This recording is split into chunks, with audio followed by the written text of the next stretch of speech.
Shooting is one of the mandatory skills that assault troopers of the 80th Separate Air Assault Brigade hone.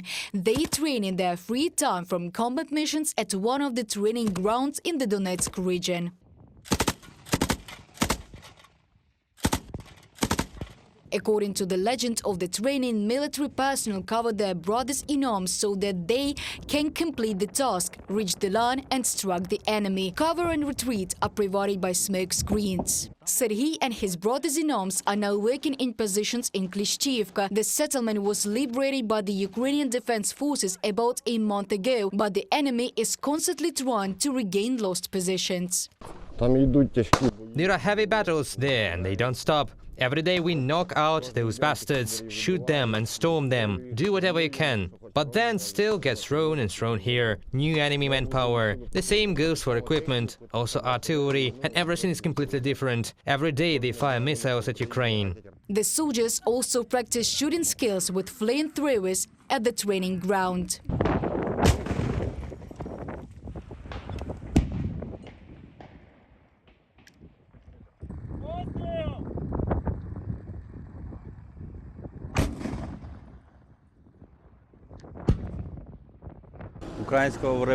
This is a Ukrainian-made reactive infantry flamethrower. It was made in 2016 and is still working to this day. There are two packs. The packs consist of two pipes. Each pipe weighs 11 kilograms, together 22. These pipes are supplied with a starting device, with the help of which the fuse hits the igniter and a shot is fired, used against light equipment and enemy personnel. Ukrainian military personnel use flamethrowers to destroy enemy positions, their dugouts and strong observation points that are difficult to approach.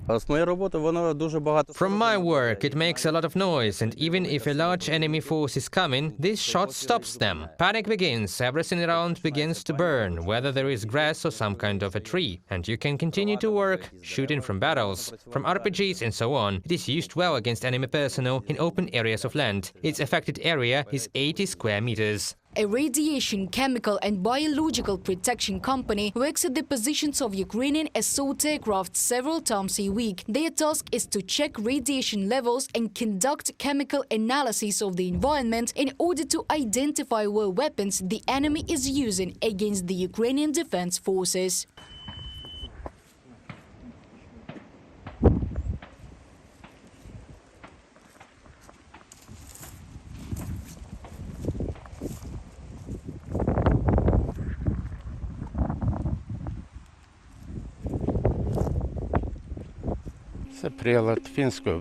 This is a Finnish-made M90 device for measuring air purity, what kind of pollution there is, to identify toxic substances such as sarin, zoman and mustard gas. The device is much more efficient than the Soviet one. With the Soviet one, there was a lot of hassle, putting out tubes, inserting ampoules, taking in soil contamination, but this reveals it right away. At this time, a test was carried out and no toxic substances were detected. Background radiation and the chemical composition of the soil in Klishchiivka are measured twice a day. Protective suits for working in such conditions were provided to military personnel by Ukraine's Western partners.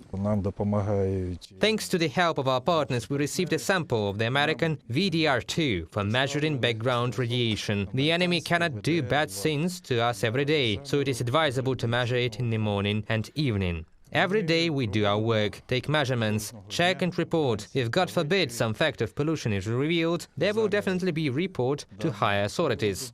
Similar exercises are held regularly at training grounds for military personnel. This is done not only to improve skills, but also to correct mistakes made on the battlefield.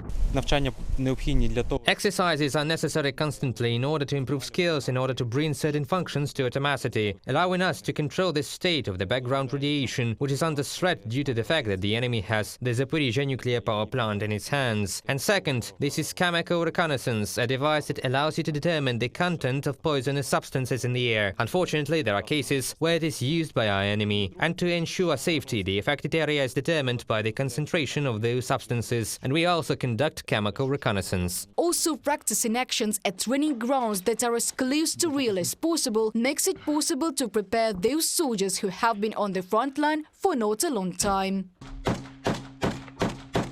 Today, the brigade is working on the task of holding the positions of deoccupied Klishchiivka. Reported by Diana Kolesnik, Anastasia Volkova, UATV News.